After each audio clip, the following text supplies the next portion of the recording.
ಪೋಸ್ಟೇಜು ಕಸದ ಬಗ್ಗೆ ಕಂಪ್ಲೇಂಟು ಇದು ಸೇರಿ ಒಂದು 50 ಸಲಿನೂ ಕಂಪ್ಲೇಂಟ್ ಮಾಡೈತೆ. ಒಂದೇನು ತೀರ್ಮಾನ ತಗೋತಾ ಇಲ್ಲ.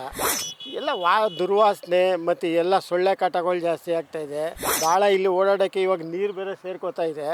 ಇನ್ನೂ ಏನೇನು ಕಾಯಿಲೆಗಳು ಹರಡ್ಕೊಳ್ಳುತ್ತೋ ಹೇಳೋಕ್ಕಾಗಲ್ಲ. ಇದ್ರ ಬಗ್ಗೆ ಎಲ್ಲರೂ ಹೋಗಿ ಕಂಪ್ಲೇಂಟ್ ಕೊಟ್ರು ಏನು ಬಂದಿಲ್ಲ, ಗುಡ್ಡೆ ಹಾಕಿದ್ರು, ಬಿಟ್ಟರು, ಹೋದ್ರು. ಆ ಜಿ ಟಿ ದೇವೇಗೌಡರಿಗೆ ಇದು ಮಾಡಬೇಕಷ್ಟೆ. ಅಲ್ಲಿ ಗಂಟು ಹೋಗಿದೆಯಲ್ಲೋ ಗೊತ್ತಿಲ್ಲ, ಅವ್ರಿಗೆ ಹೋಗಿ ಕಂಪ್ಲೇಂಟ್ ಮಾಡಬೇಕು. ದನ ಕರುಗಳಿಗಾಗಲ್ಲ, ಪ್ಲಾಸ್ಟಿಕ್ ತಿಂದ ವಸ್ತುಗಳು ಪ್ರಾಬ್ಲಮ್ ಆಗ್ತಿದೆ. ಕಾರ್ಪೊರೇಷನಿಂದ ಮೂಲ ವ್ಯವಸ್ಥೆಗಳನ್ನು ಕಲ್ಪಿಸ್ತಿಲ್ಲ. ಇವನ್ ಬ್ಯಾಂಗ್ಳೂರು ಇಷ್ಟು ಅಷ್ಟಾಗಿಲ್ಲ ಇವತ್ತಿನ ಕಾಲಕ್ಕೆ. ನಾನು ನೋಡೋರ ಪ್ರಕಾರ ವಿಜಯನಗರ ಫೋಸ್ಟೇಜ್ ಅಂತೂ ಕೇಳಂಗೆ ಇಲ್ಲ. ಇದೇ ಖಂಡಿತವಾಗ್ಲೂ ಆ ಥರದ್ದು ಈ ವ್ಯವಸ್ಥೆ ಯಾವುದಕ್ಕೆ ನೀವು ಹೋಗ್ಲಿ ಒಂದು ಪ್ರಾಬ್ಲಮ್ ಇದ್ದೇ ಇರುತ್ತೆ. ಪಾರ್ಕನ್ನು ಯಾರು ಕ್ಲೀನಾಗಿ ಇಟ್ಕೊಳ್ಳಲ್ಲ, ಈ ಥರ ಜಾಗಗಳನ್ನು ಕ್ಲೀನಾಗಿ ಇಟ್ಕೊಳ್ಳಲ್ಲ. ಸೊ ಎಷ್ಟು ಹಾವುಗಳು ನಾನು ಇಲ್ಲೇ ನೋಡಿದ್ದೀನಿ, ಹೆಚ್ಚು ಕಮ್ಮಿ ಒಂದು 4-5 ಹಾವು ತುಂಬ ಹೋಗ್ತಿರೋದು. ಅದು ಡೇಂಜರ್. ಅದು ಯಾವುದಾದ್ರು ರಸಲ್ ವೈಪರ್ಸು ಜಾಸ್ತಿ. ಪೋಸ್ಟೇಜು ಕಸದ ಬಗ್ಗೆ ಕಂಪ್ಲೇಂಟು ಇದು ಸೇರಿ ಒಂದು 50 ಸಲಿನೂ ಕಂಪ್ಲೇಂಟ್ ಮಾಡೈತೆ. ಒಂದೇನು ತೀರ್ಮಾನ ತಗೋತಾ ಇಲ್ಲ. MLA ಅವ್ರ ಗಮನಕ್ಕಂಟ ಹೋಗಿದೆಯೋ ಇಲ್ವೋ ಗೊತ್ತಿಲ್ಲ. ಯಾರು ಸ್ಥಳೀಯರು ಇದು ಯಾವ್ದ್ರ ಬಗ್ಗೆ ಇದು ಮಾಡ್ತಾಯಿಲ್ಲ. ಬಂದರು, ಗುಡ್ಡೆ ಮಾಡಿದ್ರು, ತೊಗೊಂಡೋದ್ರು, ನಿಮ್ಮ ಟಿ ವಿನಲ್ಲೂ ವರದಿ ಮಾಡಿದ್ರು, ಏನೂ ಕ್ರಮ ತೊಗೊಂಡಿಲ್ಲ. ಭಾಳ ಇಲ್ಲಿ ಓಡಾಡೋಕ್ಕೆ ಇವಾಗ ನೀರು ಬೇರೆ ಸೇರ್ಕೋತಾ ಇದೆ. ಇನ್ನೂ ಏನೇನು ಕಾಯಿಲೆಗಳು ಹರಡ್ಕೊಳ್ಳುತ್ತೋ ಹೇಳೋಕ್ಕಾಗಲ್ಲ. ಎಲ್ಲ ದುರ್ವಾಸನೆ ಮತ್ತು ಎಲ್ಲ ಸೊಳ್ಳೆ ಕಾಟಗಳು ಜಾಸ್ತಿ ಆಗ್ತಾಯಿದೆ. ಪ್ರತಿಯೊಬ್ಬರಿಗೂ ಒಂದಕ್ಕೊಂದು ಈಗ ಇದರಿಂದ ಎಲ್ಲ ರೋಗಗಳು ಹರಡುತ್ತೆ. ಎಲ್ಲರಿಗೂ ಗೊತ್ತಿರೋದು ಇದು. ಇದ್ರ ಬಗ್ಗೆ ಎಲ್ಲರೂ ಹೋಗಿ ಕಂಪ್ಲೇಂಟ್ ಕೊಟ್ರು ಏನು ಬಂದಿಲ್ಲ, ಗುಡ್ಡೆ ಹಾಕಿದ್ರು, ಬಿಟ್ಟರು, ಹೋದ್ರು. ಕಂಪ್ಲೇಂಟು ಯಾರ ಮುಖಾಂತರ? ಇಲ್ಲಿ ಸ್ಥಳೀಯರೆಲ್ಲ ಹೋಗಿ ಕಂಪ್ಲೇಂಟ್ ಮಾಡಿದ್ದಾರೆ.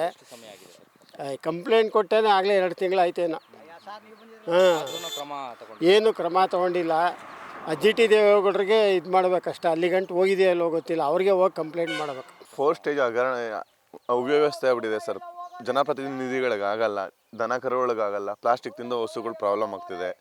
ಜನಗಳು ಇಲ್ಲಿ ನೀಟಾಗಿ ಓಡಾಡೋಕ್ಕಾಗಲ್ಲ. ಸ್ಮೆಲ್ಲು, ದುರ್ವಾಸನೆ. ಇದರಿಂದ ನೀವು ಮೈಸೂರು ಮಹಾಪಾಲಿಕೆಗೆ ಏನೇನು ಹೇಳಬೇಕೋ ವಿಚಾರಗಳನ್ನ ನಿಮ್ಮ ಮುಖಾಂತರ, ನಿಮ್ಮ ವಾಹಿನಿ ಮುಖಾಂತರ ನೀವು ತಿಳಿಸಿದರೆ ತುಂಬ ಅನುಕೂಲ ಆಗುತ್ತೆ. ಈಗಾಗಲೇ ನಾವು ನಿರಂತರವಾಗಿ ತಿಳಿಸ್ತಾ ಇದ್ದೀವಿ, ಸುದ್ದಿಗಳನ್ನು ಮಾಡ್ತಾ ಇದ್ದೀವಿ. ಆದರೆ ಇದುವರೆಗೂ ಕೂಡ ಅಧಿಕಾರಿಗಳು ಎಚ್ಚೆತ್ತುಕೊಂಡಿಲ್ಲ. ಆಮೇಲೆ ಜನಪ್ರತಿನಿಧಿಗಳು, ಸ್ಥಳೀಯ ಶಾಸಕರು ಮತ್ತು ಕಾರ್ಪೊರೇಟ್ ಮೆಂಬರ್ಸು ಯಾರು ಇದು ರೆಸ್ಪಾನ್ಸ್ ಮಾಡಲಿಲ್ಲ ಅಂದರೆ ಇದರಿಂದ ಮುಂದೆ ಅವ್ರವ್ರಿಗೆ ಪರಿಣಾಮ ಬೀರೋದು ಹೆಚ್ಚಾಗುತ್ತೆ. ಜನಗಳು ರಾಜಕೀಯವಾಗಲಿ ಅಥವಾ ಇನ್ನೊಬ್ಬರು ಆರೋಗ್ಯವಾಗಿ, ಈಗ ಹಸುಗಳು ಸತ್ತೋದ್ರೆ ರೈತರಿಗಿರೋದು ಅದ್ರ ಮೇಲೆ ಅವಲಂಬವಾಗಿರ್ತಾರೆ. 3 ಹಸು ಕಟ್ಕೊಂಡಿರ್ತೀವಿ, 3 ಪ್ಲಾಸ್ಟಿಕ್ ತಿಂದು ಸತ್ತೋದ್ರೆ ಯಾರು ಹೊಣೆ ಆಯ್ತಾರೆ? ಯಾರು ಹೊಣೆ ಆಗಲ್ಲ. ಜನಗಳಿಗೂ ಇಲ್ಲಿಲ್ಲ. ಮತ್ತು ಕಾರ್ಪೊರೇಷನಿಂದ ಮೂಲ ವ್ಯವಸ್ಥೆಗಳನ್ನು ಕಲ್ಪಿಸ್ತಿಲ್ಲ. ಇದು ನಿಮ್ಮ ಮುಖಾಂತರ ಏನು ತಲುಪಬೇಕು ತಲುಪಿಸಿ ಇದಕ್ಕೆ ಒಂದು ಪರಿಹಾರ ನೀಡಬೇಕಂತ ನಾವು. ಮೈಸೂರು ಇಸ್ ಬೆಸ್ಟ್ ಸಿಟಿ ಆಗಿ ಫಸ್ಟ್ ಪ್ಲೇಸ್ ಬಂದಿತ್ತು. ಈಗ ಹೆಂಗಾಗ್ಬಿಟ್ಟಿದೆ ಸರ್, ಎಂತೆಂಥ ಪುಣೆ ಇಂಡಸ್ಟ್ರಿಯಲ್ ಏರಿಯಾ, ಎಂತೆಂಥ ಸಿಟಿಗಳು ನೀವು ನೋಡಬೇಕು ಎಷ್ಟು ಕ್ಲೀನಾಗಿದೆ ಅಂದರೆ. ಸೊ ಇವನ್ ಬ್ಯಾಂಗ್ಳೂರು ಇಷ್ಟು ಅಷ್ಟಾಗಿಲ್ಲ ಇವತ್ತಿನ ಕಾಲಕ್ಕೆ. ನಾನು ನೋಡೋರ ಪ್ರಕಾರ ವಿಜಯನಗರ ಫೋಸ್ಟೇಜ್ ಅಂತೂ ಕೇಳಂಗೆ ಇಲ್ಲ. ಆಮೇಲೆ ಗಾಡಿಗಳ ಸಂಖ್ಯೆನೂ ಕಮ್ಮಿ ಇದೆ ಅಂತ ಹೇಳ್ತಿದ್ದಾರೆ. ಆಮೇಲೆ ಇಲ್ಲಿ ನಗರಸಭೆಯಲ್ಲಿ ಕೇಳಿದ್ರೆ ಮೂಡ ಹೇಳ್ತಾರೆ, ಮೂಡ ಕೇಳಿದರೆ ಅವರಿಗೆ ಹ್ಯಾಂಡ್ ಓವರ್ ಮಾಡ್ತೀವಿ ಅಂತ ಹೇಳ್ತಿದ್ದಾರೆ. ಏನಿದು ಅಧಿಕಾರಿಗಳು? ಸರ್ ಆಯಿತು, ಓಕೆ ಸರ್, ಇಲ್ಲಿದೆಯಲ್ಲ. ಸೊ ನಾನು ನೋಡಿರೋ ಪ್ರಕಾರ if you go back 20 years back ಹೋದರೆ ಒಂದು ಸಿಮೆಂಟ್ ಒಂದು ಈ ಥರ ಹಂಗೆ ಮಾಡಿರೋರು. ಸೊ ಅಟ್ಲೀಸ್ಟ್ ಆ ಏರಿಯಾಗೆ ಒಂದು ಮಾಡ್ಬೋದಲ್ಲ ಅದು. ಅಟ್ಲೀಸ್ಟ್ ಅವ್ರ ಒಂದು ಏರಿಯಾ ಕಾರ್ನರ್ಗೆ ಇಟ್ಟರೆ ಸೊ ಇವ್ರು ಮಾಡ್ಕೊಂಡು ಇವ್ರು ಡಂಪ್ ಮಾಡ್ಕೊಂಡು ಹೋಗ್ಬೋದಲ್ಲ. ಸೊ ಅಟ್ಲೀಸ್ಟ್ ರಸ್ತೆಗೆ ಬರಲ್ಲ ಕಸ. ಅಲ್ಲ, ಒಂದೊಂದು ಏರಿಯಾಗೆ ಕಾರ್ನರ್ಗೆ ಅಲ್ಲಣ್ಣ ಅವಾಗ ಒಂದು ಸಿಮೆಂಟ್ ತಿಂಗ್ ಇಟ್ಟಿರೋರು ಎಲ್ಲ ಕಸ ತಂದು ಅಲ್ಲಿ ಹಾಕ್ತಿದ್ವಿ. ಅಲ್ಲ, ತೊಟ್ಟಿನಾರು ಇಟ್ಟರೆ ರಸ್ತೆಗೆ ಕಸ ಬರೋದು ತಪ್ಪುತ್ತೆ. ಹೌದು. ಅಧಿಕಾರಿಗಳು ಏನೇ ಒಂದು ಪ್ರಾಬ್ಲಮ್ಗೆ there will be some alter